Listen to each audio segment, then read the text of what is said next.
This is 365 Sports, powered by Sikkim365.com.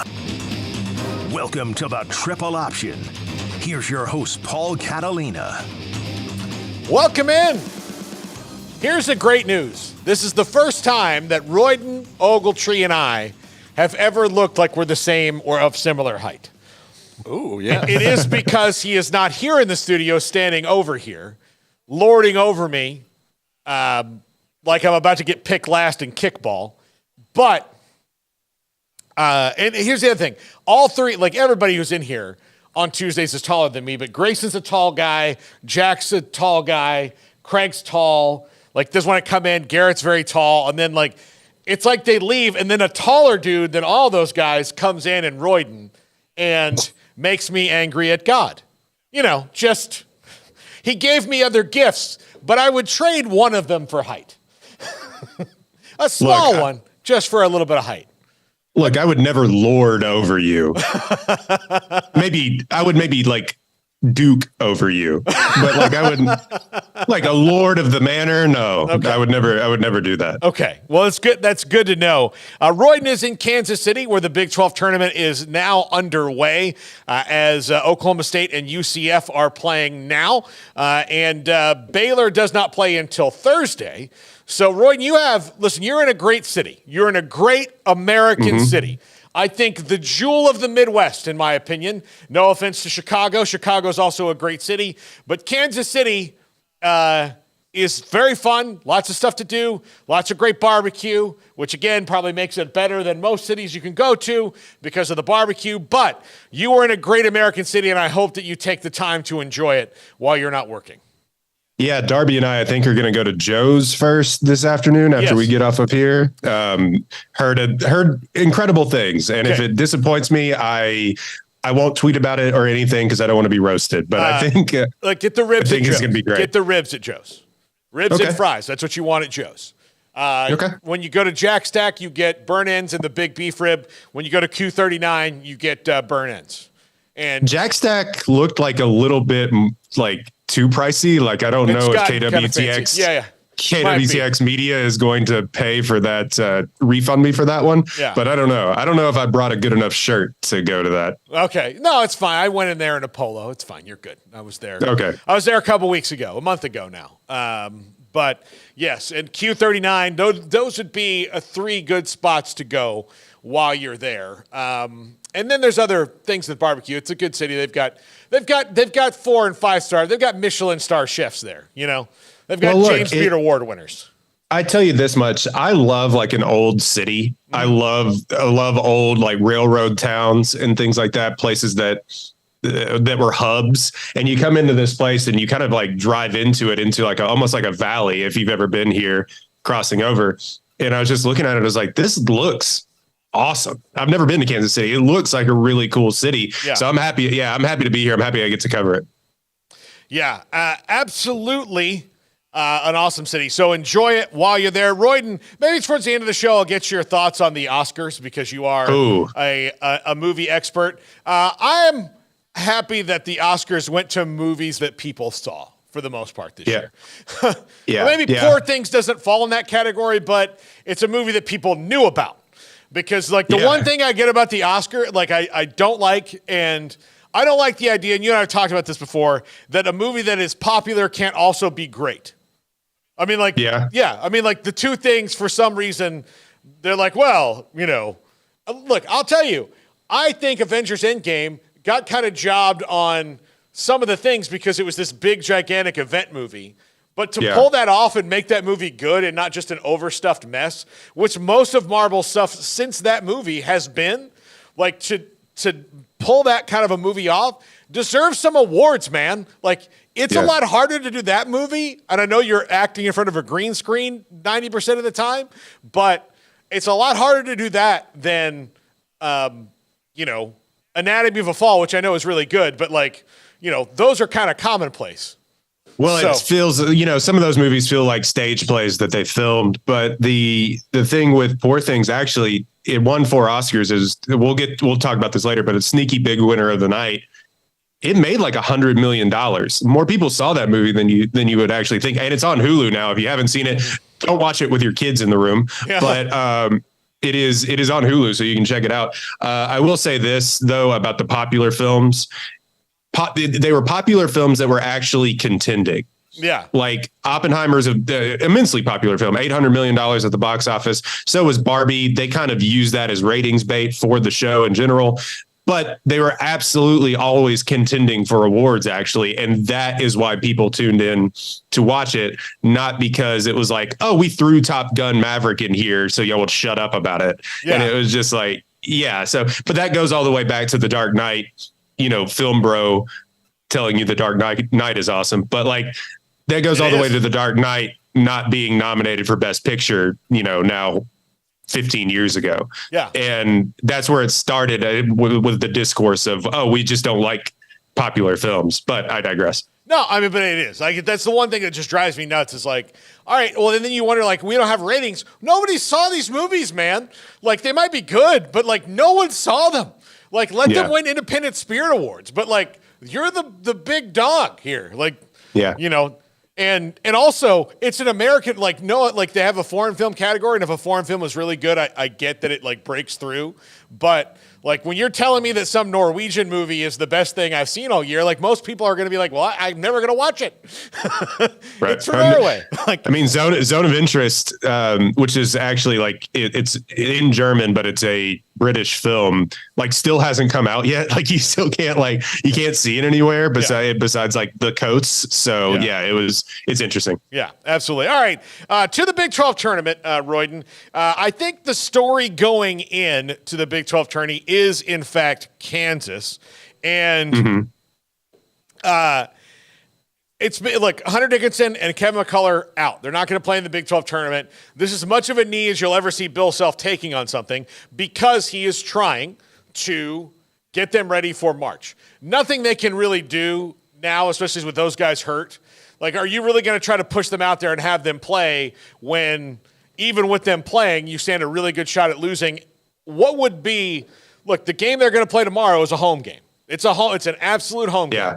They're going to be packed out. There's going to be a lot of Kansas fans there. But if those two guys aren't ready to go, and you could wind up losing what would be a home game in Kansas City anyway, essentially the closest to home you can possibly get without actually physically being there in Fog Island Fieldhouse, then you might as well, like, just see what you can do with your bench guys and see if that can help them get any better and try to push it, and you hope you get a great draw in the tournament, because otherwise, with the injuries they have, it's just not gonna kick.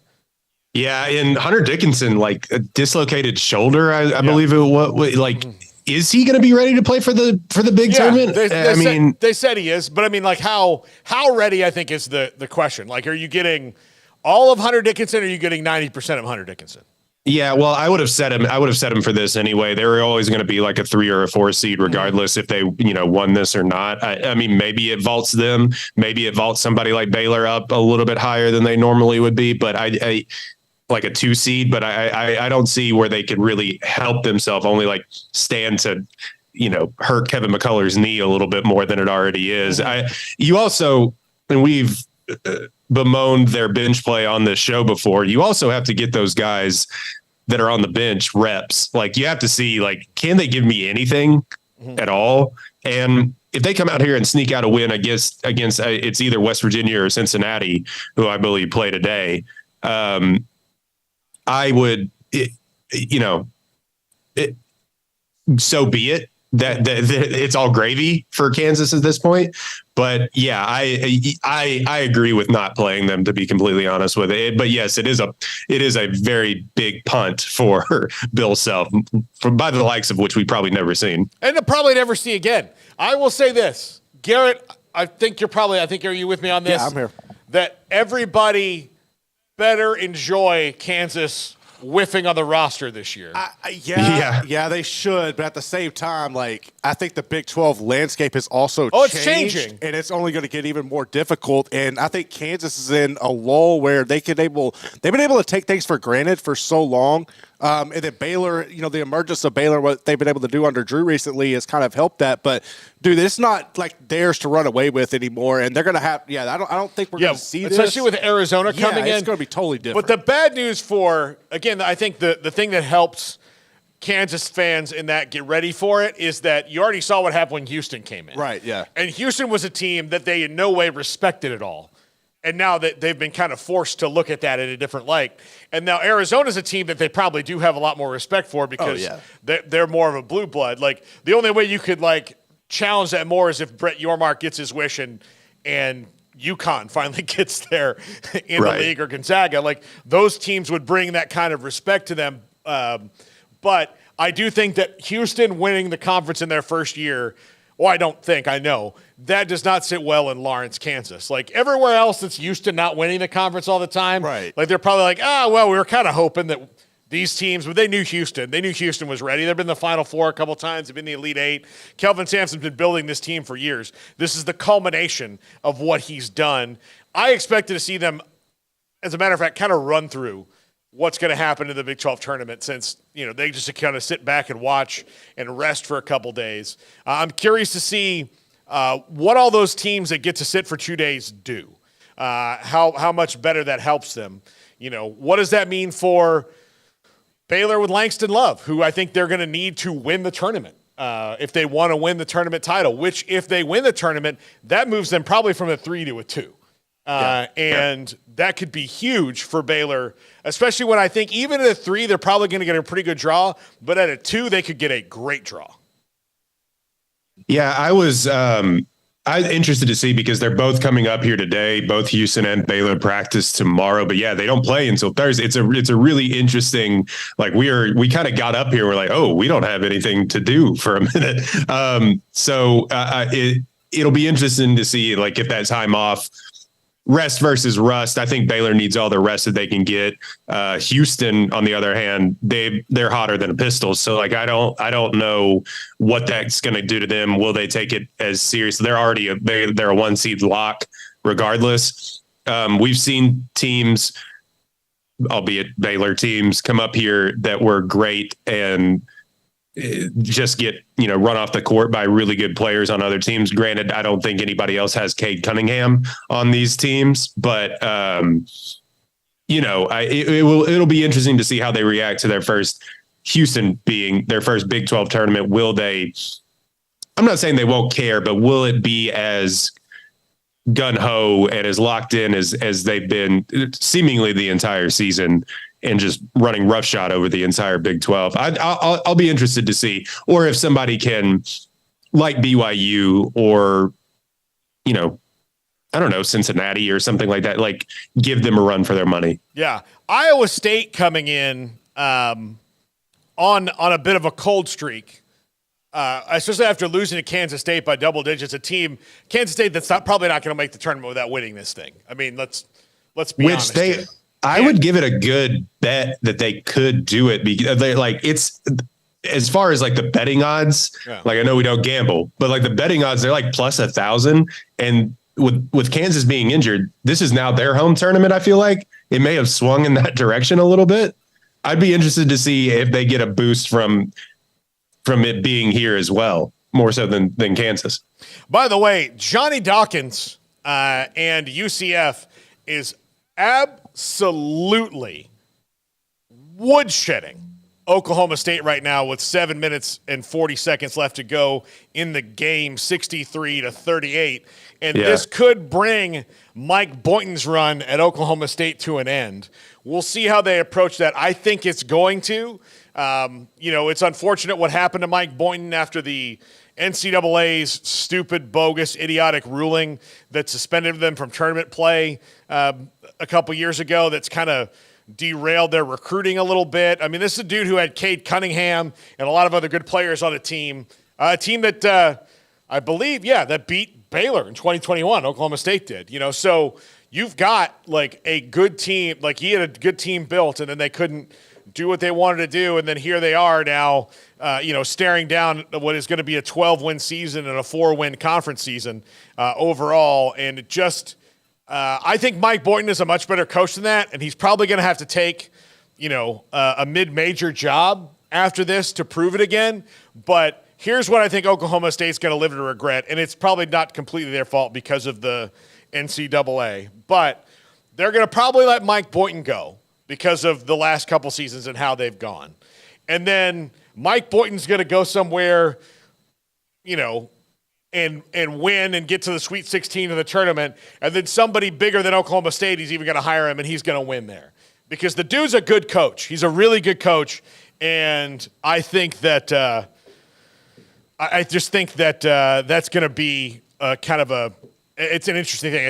I think it sucks, and maybe I'm too much of a Mike Boynton stan, but Boynton's a hell of a coach. I think he's a great coach. I think he really is, and I think he's got a handle on how to do this in modern college athletics.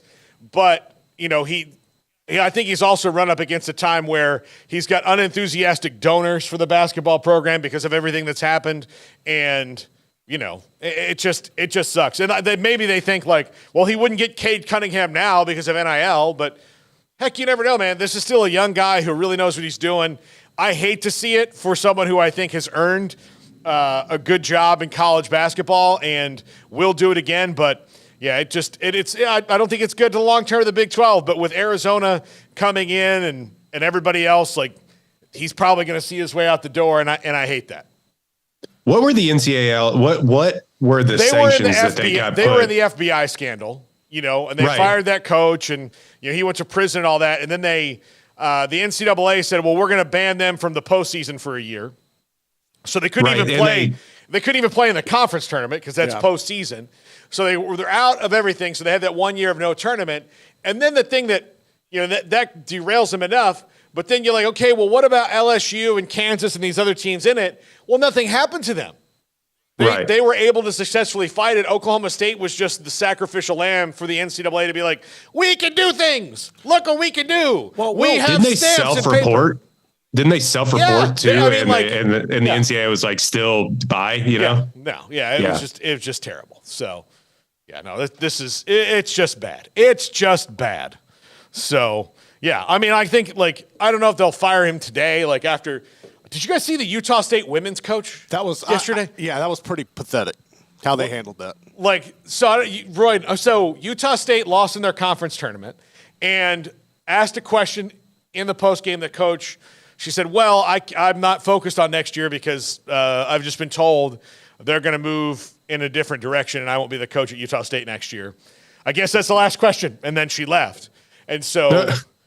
Look, you've got to give a little bit breathing room between the loss of the conference tournament. Although, I saw Dennis Franchione get fired the day after the Texas game. They lost to Texas, and they had a reason to fire him, because of his little secret inside website, which that was the reason given that they could fire. He committed an NCAA violation here.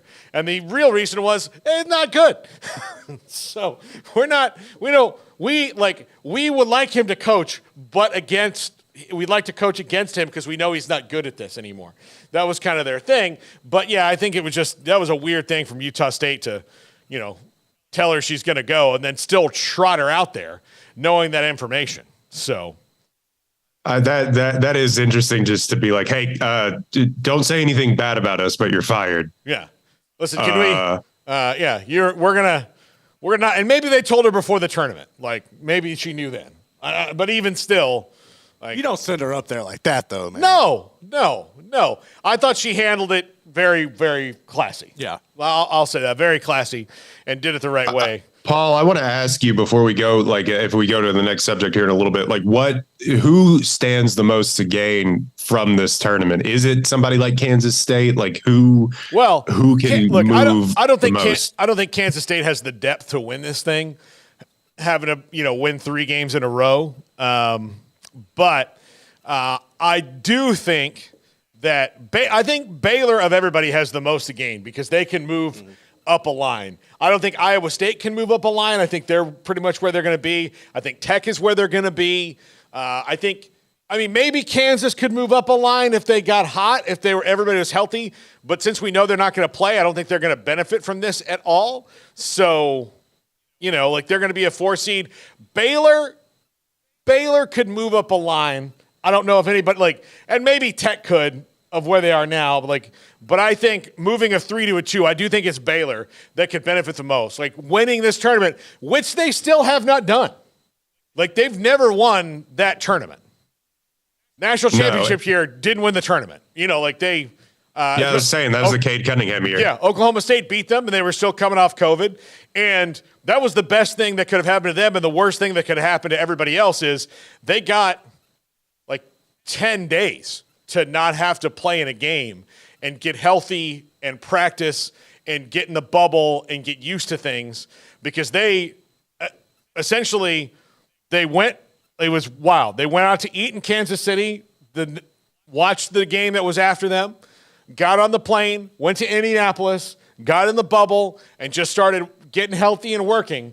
And then by the time it was time to tip it off on, I can't even remember if it was a Thursday or Friday, whenever their first game was, it was like, oh, blood in the water. Let's go. So, but yeah, Baylor's never won this thing before. So outside of winning it for the first time, it would probably move them up to a 2 seed, especially even with that loss to Tech, the very last game of the year. They were playing some of their best basketball towards the end. And actually, they had all these comebacks before, but they hadn't actually finished them. But coming back and beating Texas, a tournament team, that was, I think, a huge one in people's eyes, even though Texas is as schizophrenic a basketball team that has ever existed. Is there a scenario where, is Houston going to get the number 1 overall seed? I think there's a great shot of that happening. It's going to be them or UConn. If they win the tournament, win the tournament, they'll be the number 1 overall seed, right? Yeah, I would think so. It's going to be probably them or UConn. Oh, by the way, in the chat, I don't know if you've ever been in a hotel room. I have turned on most of the lights in here already. So, No, my bad.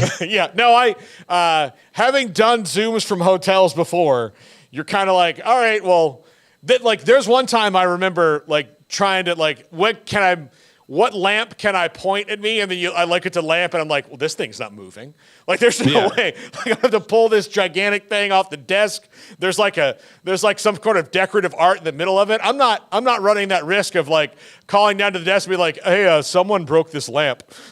Yeah, I don't know. It wasn't. It was just like that when I got in here. You need to probably talk to housekeeping because this is bogus, man. They're just smashing lamps. I don't know.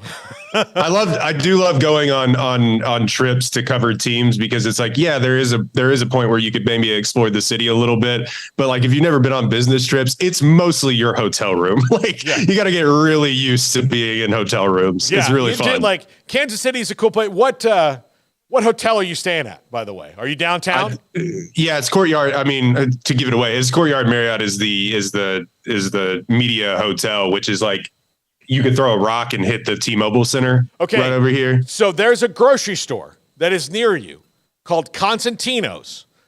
You're going to go there today for lunch probably because it's quick and it's easy. Or you'll probably go to Joe. But whatever you're going to do, go to Constantino's. They have tons of delicious food there, ready-made food, pastas, sandwiches, chicken. It's delicious. I love Constantino's. If I could build a Constantino's in this very gosh darn room, there would be a Constantino's right here. Favorite place. It's so awesome.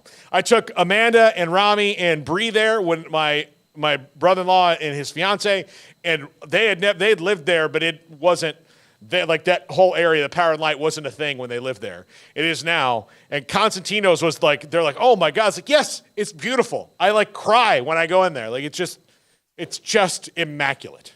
Has nothing on Publix though, right? I mean, nothing has anything on Publix. Actually, no. Constantino's and Publix. If I were to matchmake a grocery store, if I wanted to get them two married, I would totally matchmake Constantino's and Publix.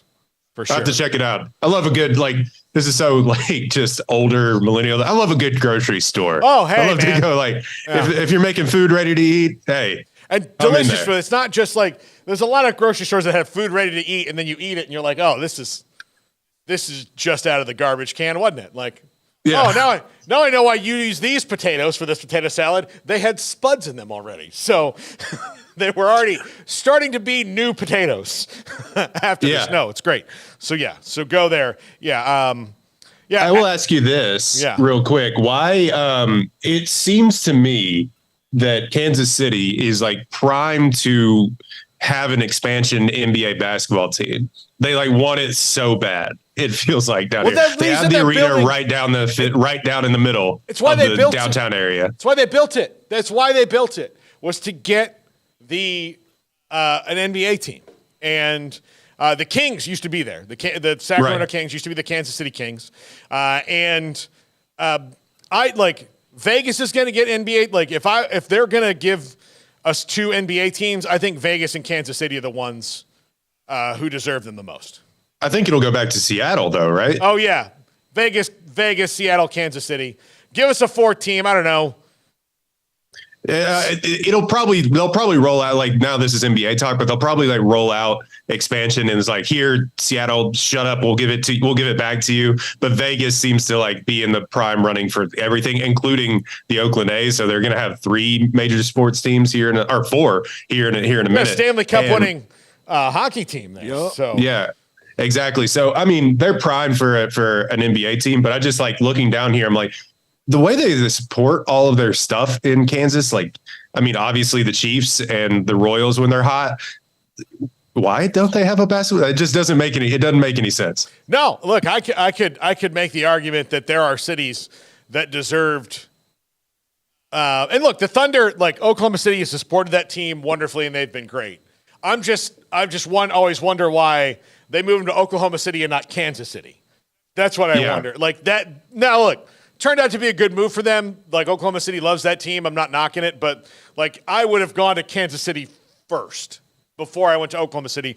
But I guess the owners of that team were Oklahomans. So, but yeah. So, but yeah, I think so. So, anyway, when we come back, Royden NFL free agency abounds, and everyone has noticed except the Dallas Cowboys. Are they asleep?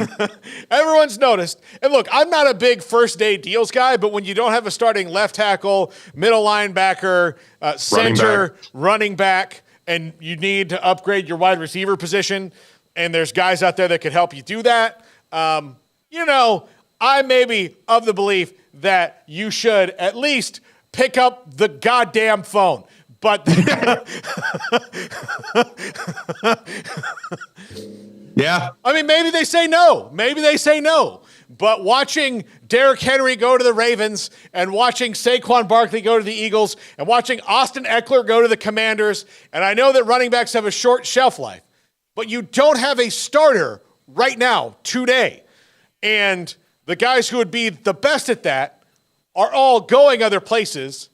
And I know that it's just a complicated thing, but we will take this segment to talk about that. Then at the end, we'll do a little draft rapid fire on how that works, and then other stuff later on.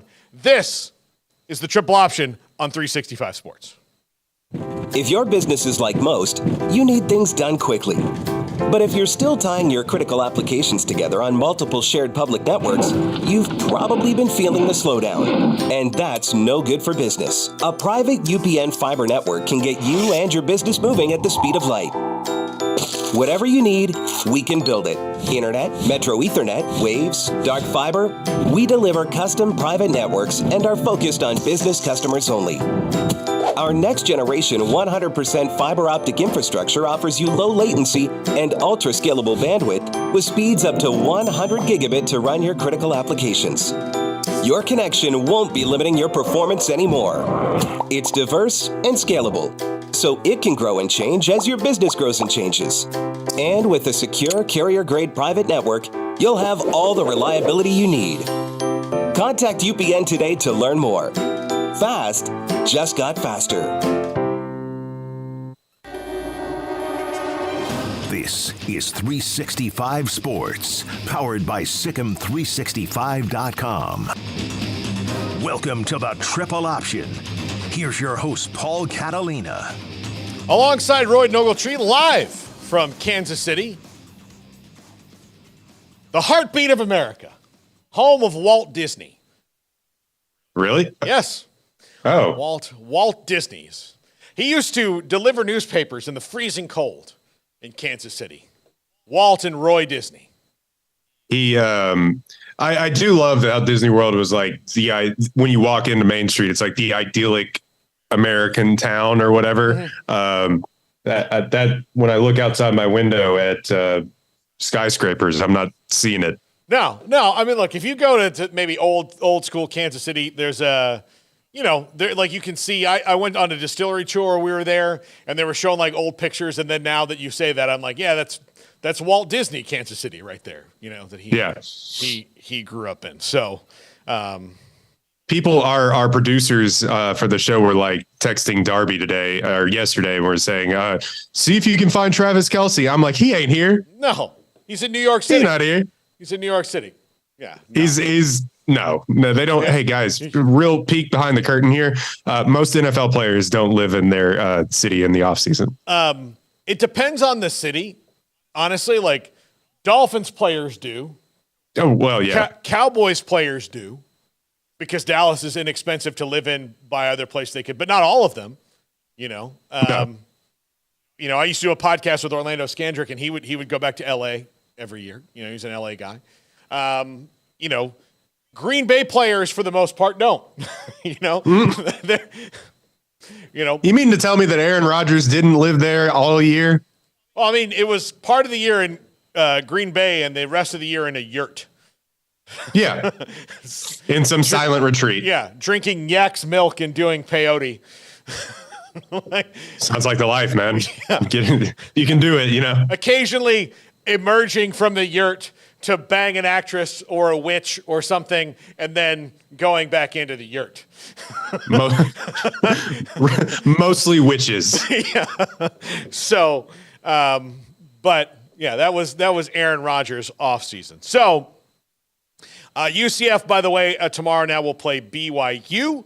That'll be the second game after TCU and Oklahoma. And then Cincinnati and West Virginia coming up next. The winner of that game has most of the Kansas roster awaiting them. Right. But not all, as McCullough and Dickinson will not play. All right, let's go into NFL free agency, which was a flurry. There's been a flurry of deals. Today, a couple of running back deals that are very interesting to me. Aaron Jones unemployed for less than 24 hours. He joins the rival Vikings after the Packers released him. And his quarterback will be, at least right now, Sam Darnold. Now, both of you stop me. Mm-hmm. And I'm going to preface this by saying I understand that my guy here is throwing a lot of interceptions. And he just signed a 1-year deal with the Browns, and that is Jameis Winston. Mm-hmm. But what if you're the Vikings and you're just going to sign a 1-year bridge guy anyway? What has Sam Darnold done to show he brings more value to your roster than Jameis Winston? Not much. Okay. Anything. So why? He was in the San Francisco system. Now he's a good quarterback. Yeah, right? That's it. Like, it doesn't, I don't know. Like, guys get pigeonholed and maybe he's not a fit for what Kevin O'Connell's doing there in Minnesota. But I mean, like, if you're going to roll out there with, because there's no guarantee you're going to get your starting quarterback in the draft. That appears to be the plan, but there's no guarantee that you're going to do that. Now, the Falcons signing Kirk Cousins helps you out tremendously in the fact that it hurts you that you don't have your quarterback, but it takes a team that's going to trade up to get somebody off the board. But you're going to have to trade up to probably 5 and then hope that that nobody's traded up, or maybe even like to guarantee it, you're going to have to trade to 3, which I don't think 3 is going to happen because I think the Patriots would. And so 4 or 5 and hope for the best.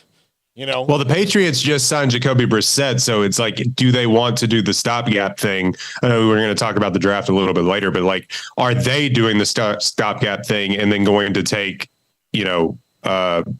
Neighbors or Harrison Jr.? So that's be interesting to see. That's got to be the hope, right? If you're Minnesota, so I don't know. It's just right, but I also don't think that Arizona, now granted they did it last year, I don't know if they want to like trade out of that when they can get the elite receiver or one of the 2 elite receivers in the draft, and trade out of 4. So it would have to be a haul to get all the way to 4 too. So yeah, you're right. Like 5 seems doable, but it's all dependent on what those guys do. You have to get to 3, honestly. Yeah, absolutely. So, it's you've got to do what you can, and I don't know if that's going to happen. I think signing Jacoby Brissett means they're doing the same thing, and so they'll probably draft a quarterback at 3, and Jacoby Brissett can start the year for you, or Bailey Zappi can start the year for you, and then you've got your future there if it's Jaden Daniels or Drake May, because it's not going to be Caleb Williams. So the other shoe to drop in this has to be Justin Fields. Right. Yes. And I don't know, with the Steelers signing Russell Wilson, that takes them off the board for him. Atlanta is off the board. Takes Atlanta off the board for him. So the Raiders and the Broncos, to me, seem to be the most plausible landing spots for Justin Fields, who is an NFL starter. I mean, he's a guy I think people need to see what they've got in him before they move on. And the Raiders and Broncos both 12 and 13 there. So that would take them off the board for a quarterback, thereby helping Minnesota. Although if I was Minnesota, I don't think Minnesota thinks they have any chance of getting Justin Fields from the Bears, because the last thing the Bears want to do is play him twice a year. Maybe they're willing to. It just depends on what you're willing to give up. It's we don't think that highly of him anyway. I don't know. Yeah, it's strange. The Bears already have 2 first-round picks. They're 1-9. There's a lot to consider when it comes to Justin Fields. And if I'm Justin Fields, it's a weird thing. Do I want to go to the Raiders, who are clearly kind of all in on some things right now and trying to be aggressive and make things work with Devontae Adams in the place? And even though they didn't get Josh Jacobs, they're going to do some things. Or do I want to go to the Broncos and play with Sean Payton, who can maybe is a better quarterback coach? But I mean, is Sean Payton's time come and gone? I don't know. It's a weird situation. And if I'm leaving a team out that could use a starting quarterback, I mean, I don't think I am. I can't think of another one. Yeah. Well, I mean, you also have to consider the Titans, I guess, are all in on the guy they drafted. Will Levis. But I didn't see it last year, and maybe it'd take another off season for him to develop. Mm-hmm. But it's all arm talent, no accuracy with Will Levis. Yeah. But I guess the same can kind of be said with Justin Fields, but he still was able to make a lot more throws and be more dynamic than I think Will Levis has the potential to be. Honestly, some people are high on Levis. I would take Fields over Levis, but I just think the Raiders seem like a good fit, considering they already have Devontae Adams. They have receivers in place that can help him. The Broncos got to figure a lot of other things out, including, their offensive line was good in win rate and things like that, but they also have to get a true number 1 receiver. I think the guys that they have are pretty good, 1B, maybe 2 receivers in that room. That they need a complete game changer there. But is Sean Payton willing to take on another project? Which, say what you will about Russell Wilson, at this point in his career, and they also butted heads. They just didn't get along. But he was kind of a project in that Sean Payton system, if you know what I mean. Make the easy throws, do the thing, instead of taking those deep shots down the field that Russell Wilson had become so accustomed to. Does Sean Payton want to have to coach up another quarterback into his system, or does he want to get his guy, which they can't get there with the pick that they're at unless they trade up? But does he want another project? Yeah, absolutely. So it's super, super interesting. What you're going to do there, but that to me is kind of the deal with them, and what does that affect trades wise, and what do you look, and now you can, if you're the Falcons, you can sit at number 8 and take Malik Neighbors or somebody like that. It may not be Malik Neighbors, it might be Roma Dunze, who knows? Yeah. The wide receiver pool is full. They'll probably go defense, honestly. They've spent all of their first round picks recently on top flight offensive players. Yeah. So it's hey, we need somebody to rush the passer maybe a little bit. Yeah. Maybe they do. I see a lot of people pegging a wide receiver to them, but I think with, already having Drake London. They just signed Darnell Mooney yesterday. Who knows the system he's stepping into really well. He'll be kind of the third target with Kyle Pitts there. You can maybe go second round and get that receiver that can help you out, and then find somebody else there. They've got a really good offensive line there. I'm curious to see what happens.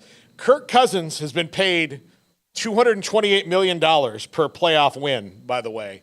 Tom Brady paid just 9.5. That's ridiculous. Which is way more. So I love that for Kirk. I love it for him. The American dream, baby. Now look, when he was with Washington, I don't blame him for any of that. No, that wasn't his fault. And now with Minnesota, some. Yeah. There's a little more equal sharing there when it comes down to it, but. That 13-win team that they had 2 years ago, if you go back and you look at all the advanced metrics on it, I haven't. I've heard it told to me by smarter people, but they kind of were a fluke in a lot of those wins. It was a lot of come from behind, one-score victories, like field goals last second touchdowns, Justin Jefferson being amazing. It was like the most fluky 13 wins, if that's even a thing that you can say. And that's why they kind of lost. Like nobody was really surprised when they lost in the playoffs. Granted, you want a 13-win team to actually just win in the playoff, but it wasn't like a surprise to everybody when they lost. And I find it interesting that Atlanta, instead of going with the dynamic option of Justin Fields, was willing to pay that kind of money for a 36-year-old coming off an Achilles tear.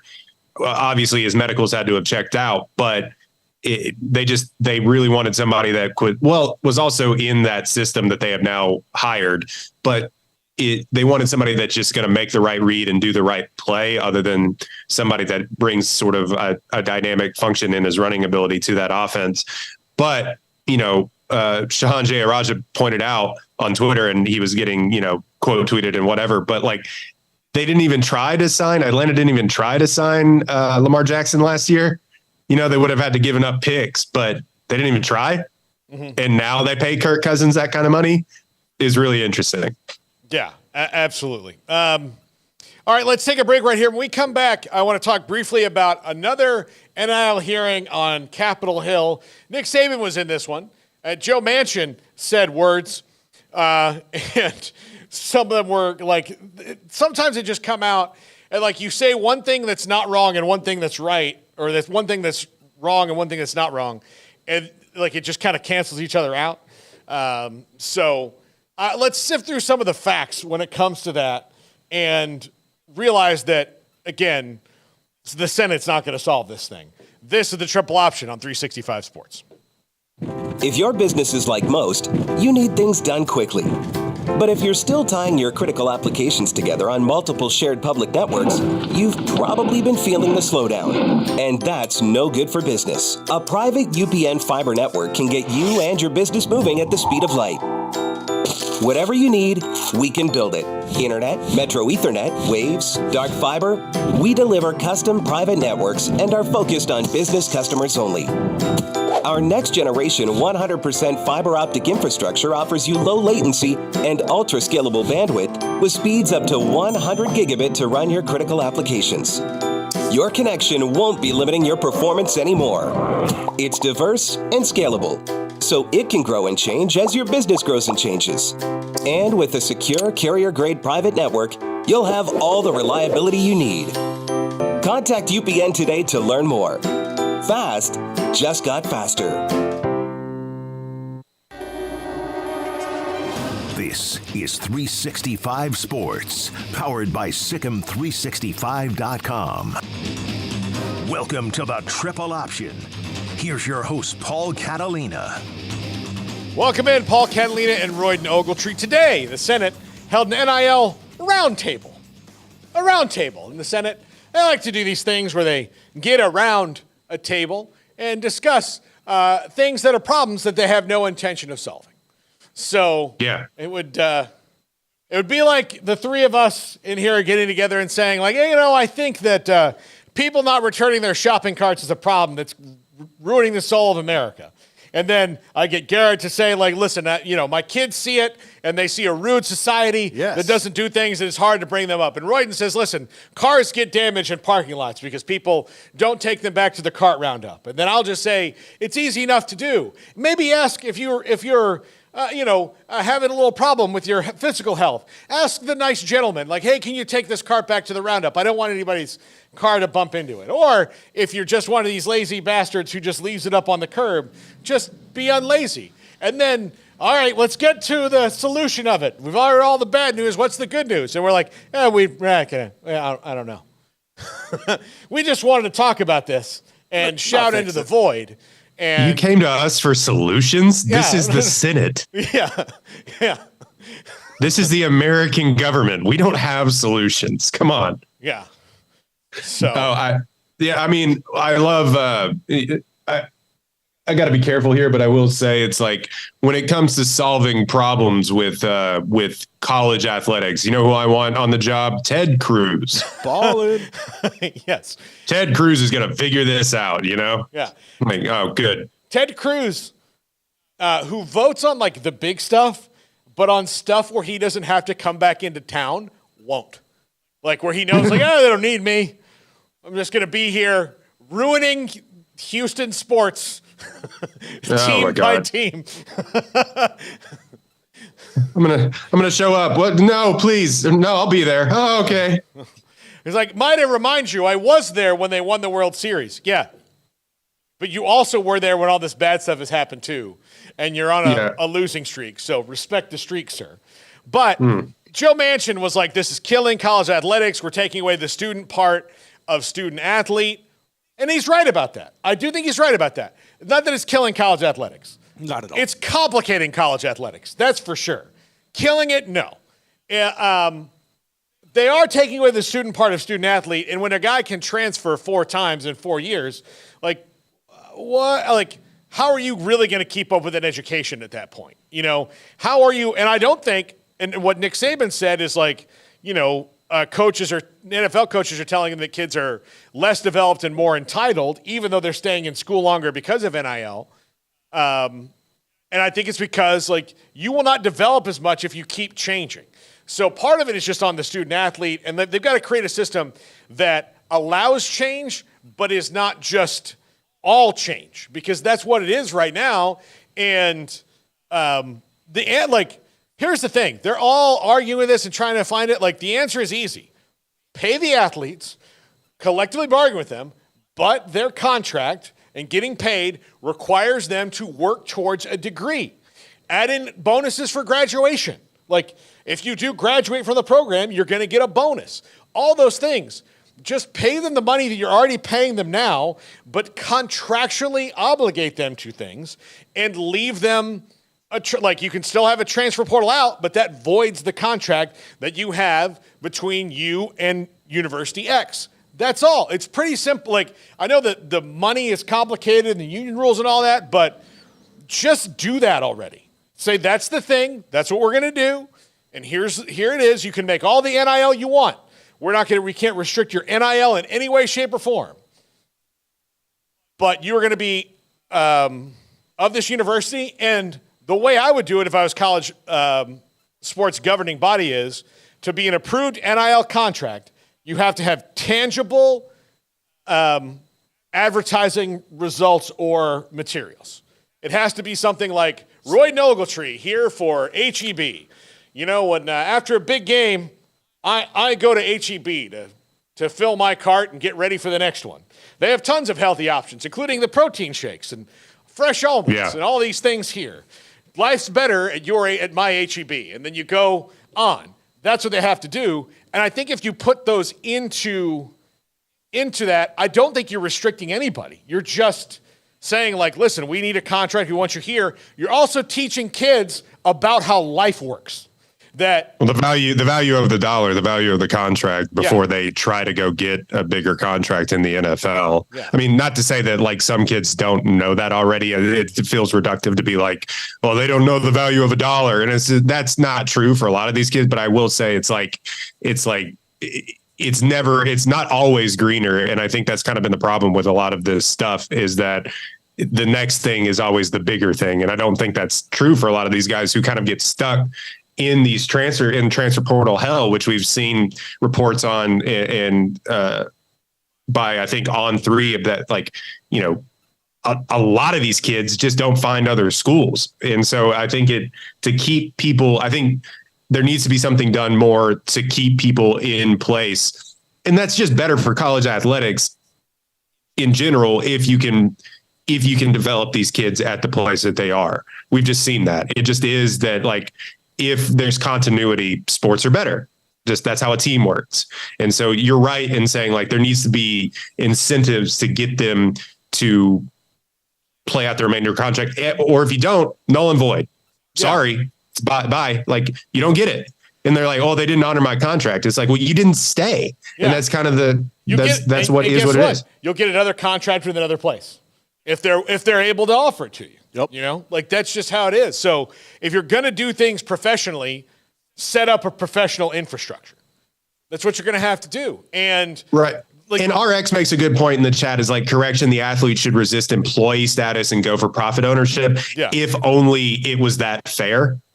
You know, these big schools aren't going to give you a share of whatever. In a just world, that would make sense. In a just world, I think, like, the NBA has some stake, the players have some stake in the league, but, like, in the NFL and things, like, they don't get profit ownership of that thing. And I'm not saying it's fair or right.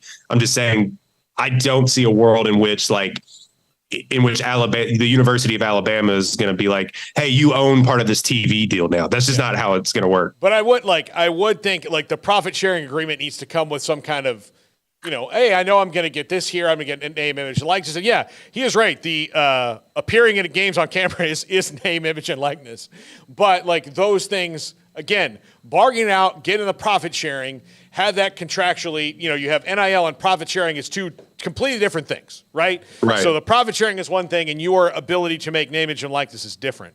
So RX bringing the heat today. By the way, RX. I know that we maybe started off on the wrong foot, but I think I like you now. I think we can be friends. Yeah. Unions are back, baby. That's all I gotta say. Yeah. All right. In our last, and I just think that the biggest thing is you need to get a lot of people out of the way. There's too many voices in the room, and basically say, this is what we're going to, here's the committee. We've put these people on this committee, and what they say is what we're going to do. We're negotiate it out, agree to that, and go, like, this is the future of college athletics, at least for right now. And we can renegotiate these terms every several years to make sure it's fair. But, like, let's stop trying to put – the biggest thing I think that's slowing this down is the fact that you've got factions still out there that are large enough that are still trying to go backwards. Like, as opposed to going, this is over, let's burn it down and build something new. So – right. Yeah. Well, we never should have paid him in the first place. It's like, brother, that's long. That ship is long since sailed. Yeah. No, the horse is out of the barn. Like, you're not, it's done. All right. Royden, with our last few minutes here, I would like to discuss, and I will tell you. So here's the thing. You and I have discussed going to see movies together many times, but you go see movies pretty much when I'm on the air. So that mixes the potential watering of a very good friendship. Right. You like to go in the middle of the day on your off days because your wife is working, and you can go see the movie you want to see and do it. I would love to do that, but between the hours of 1 and 6, I'm pretty well blocked out. And then post 6 o'clock, I have husbandly duties I have to attend to, which if I saw movies at the clip you see, which I used to, as you know, would probably interfere with a lot of that. And my wife is just not a movie buff. Like, we have many things in common. That is our probably biggest difference. Our biggest difference. So I didn't watch the Oscars either. I was in San Antonio anyway. I didn't watch the Oscars. I haven't watched them in a couple years. But I was happy to see that Oppenheimer, a movie I still have not seen, did well. Poor Things, a movie I still have not seen, did well. But your thoughts on the Oscars and who won and who should have won? We'll start with the Oppenheimer. Well, I'll start with this. It's like my wife is also not like a huge movie buff, so much so to the fact like I think I've asked her favorite movie before, and she's like, "Don't have one." I'm like, "What do you mean? Like, what is that? That's crazy." But I will say, yeah, I'm going to go see the movies with. It's like me and retirees at like 1 o'clock in the afternoon going to see Poor Things. But I think the Oppenheimer bit of it, obviously they came away, they won 7 Oscars. They were nominated for 11. They were the big quote unquote winner of the night. Christopher Nolan gets his first best director win, which is, I think, a large acknowledgement of the institution telling millennials like, fine, shut the hell up. Here's your guy. Yeah. We gave him the Oscar. Like, will you please stop? And it's weird that he had to do it for a 3-hour long like biopic. Now it's not as standard as like old British biopics that we know and adhere to in the Oscars that we love. But it is, I think it was a brilliant movie, and it was kind of undeniable, really like a train rolling down the tracks. It was bolstered by the fact that, like it or not, Barbie came out at the same time, and they played off that marketing together. Barbie, on the other hand, I think the Academy was still a little wary of the just the institutionalization of it, of the like, hey, this is about like Mattel, like a mega corporation, although albeit Hollywood is the biggest mega corporation in and of itself. They're still kind of, the voting body's still kind of like, yeah, but come on. And but they still used it in the broadcast as ratings bait, and it worked. It was like the most watched Oscars in like 4 years. Granted, COVID years and things like that, and some of the movies, it's just been like sleepy nominations. But I thought Kimmel was good. I thought I think these things need a host. I think he plays well off of like, he realizes, because he's in that world, everybody's hot and they want to see hot people on screen, make your funny bits, kind of quip at the movies and get off stage. And I think that actually worked. And just going down the line, Cillian Murphy wins. Robert Downey Jr. wins. Robert Downey Jr.'s Oscar, albeit I don't think the best performance in a movie for a supporting actor this year, he kind of deserved. And it was the most like legacy Oscar, if you will, of the night. And and he'd been nominated previously for Chaplin and for Tropic Thunder, actually. Well, look, the fact that he did not win for Tropic Thunder is a crime against humanity. Now, it was... Remember when we used to nominate comedies? We used to be a proper country. But I think he got up there. That's why I was thrilled about Barbie. Because Barbie, like, take out any, like, social messaging or whatever you want to put at Barbie. As a laugh-a-minute joke-spinning movie, it's fantastic. Mm-hmm. I mean, joke. It's great. And everybody's game in that movie. Everybody knows what movie they're making. If you don't like Barbie, I don't trust that like what good comedy is. Like I think it's really, really well done. And I'll say this: the most interesting thing that happened in the night, besides the "I'm Just Ken" performance, which was unbelievable, from Ryan Gosling, is what they were building to the entire night. Barbie kind of won without winning anything, besides they won Best Song for Billie Eilish, What Was I Made For? But they kind of won the night without like winning a lot of stuff. Yeah. But the most interesting thing that happened in the night was Emma Stone won her second Oscar for Poor Things, beating out Lily Gladstone, who was nominated for Killers of the Flower Moon, which is on Apple. I love it. It's really long. It's like reading a book, but it's really, really, really long. But it's fantastic. And Killers of the Flower Moon got shut out. It's the second time like that Scorsese has had a film nominated for like 10 Oscars and didn't win anything. Yeah. And it was the most interesting thing because they had been going back and forth, and the voting body ended up giving it to Emma Stone. And I'll say this, I think Lily Gladstone, who was phenomenal, was very deserving. It is hard I said this on our podcast, One Take Pod, go find us. But like, I said this on our podcast, it is hard to knock out the champ. And she kind of has the belt in that weight class in Hollywood right now. She won an Oscar previously for La La Land. And it's kind of hard to unseat somebody of that magnitude when you are a relatively unknown who gets nominated for a first Oscar. Yeah. But but not to take anything away from Emma Stone, she's fantastic in that movie. If you haven't seen it, I found it to be incredible. But it is. It was an interesting thing. And she got up there and she was like kind of shocked, like she didn't want it. She was kind of like, oh no, like I don't want to get up here and do this. And she was like crying, and it was a really impassioned speech, but it was the most interesting back and forth of the night. And in fact, the line, like the betting line, if you're a real sicko, moved to about even money right before the show started. And then she won. So it was really interesting. Yeah, absolutely. Okay. I'm going to say this two notes real quick. Christopher Nolan, I also might have been a legacy Oscar for him a little bit in that, look, Dunkirk, The Dark Knight, and Inception are all fantastic movies that he could have very well won a Best Picture for, in my opinion. Yeah. And look, he's got other ones like Interstellar is a really good movie. The Prestige is a really good movie. Batman Begins is good.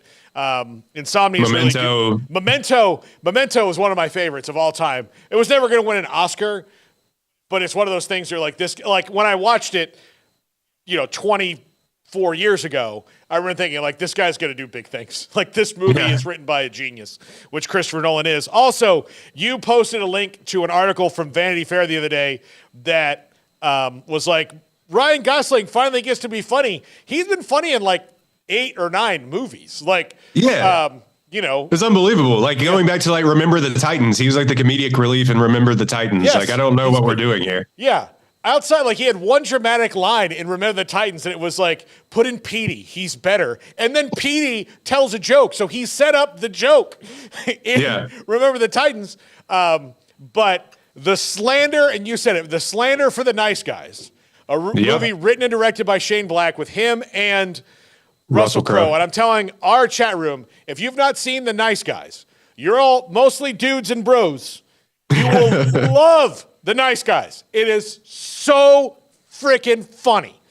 It's one of the most underrated. I know we're going long, but it's one of the most underrated comedies, but one of the most underrated films of like the last decade. And it kind of bombed at the box office. Unexplained. It was unexplained why it did. I guess they didn't market it well, but like, I think I saw it on a laptop like years ago in college, and I just remember crying, laughing. It is unbelievable, and it's on Netflix, I think, right now. So you can check it out. The Nice Guys and Kiss Kiss Bang Bang, which has Robert Downey Jr. in it, same director, same style of movie, also knockdown hilarious. Should see those movies. But Royden, enjoy Kansas City. If you need any recs, you know where I'm at. Hit me up on the text. I'll make sure. Go to Constantino's. Darby, as a health nut, will like it too. Okay. Yes, Darby. Yeah, I mean, like we went to Chick-fil-A yesterday, and she got a salad, so I was just kind of like, "Oh, I'm in for this will be interesting." Yes. I'll text Darby about Constantino's too, in case you forget. But I will tell Darby about Constantino's. She'll like it. She can build a healthy meal there and not have to worry about the barbecue she's going to eat and how this is it'll be good because she is, a super spin instructor as opposed to a great sports reporter as well. So, right. I think she was coaching Orange Theory or at Orange Theory she found it in Kansas City. I was like, okay, cool. Absolutely. So talk to these dudes in my hotel room. Let her know about Constantino's. Chat. Love you almost unconditionally. Thank you for being almost, not completely unconditionally, almost unconditionally. We'll be back tomorrow with another show. Steven Simcox is back. This is the Triple Option on 365 Sports. Oh, Tom Herman on the main show today. Scott Drew on the main show today. Pete Nakos on the main show today. So, big show coming up this afternoon. This is the Triple Option on 365 Sports. If your business is like most, you need things done quickly.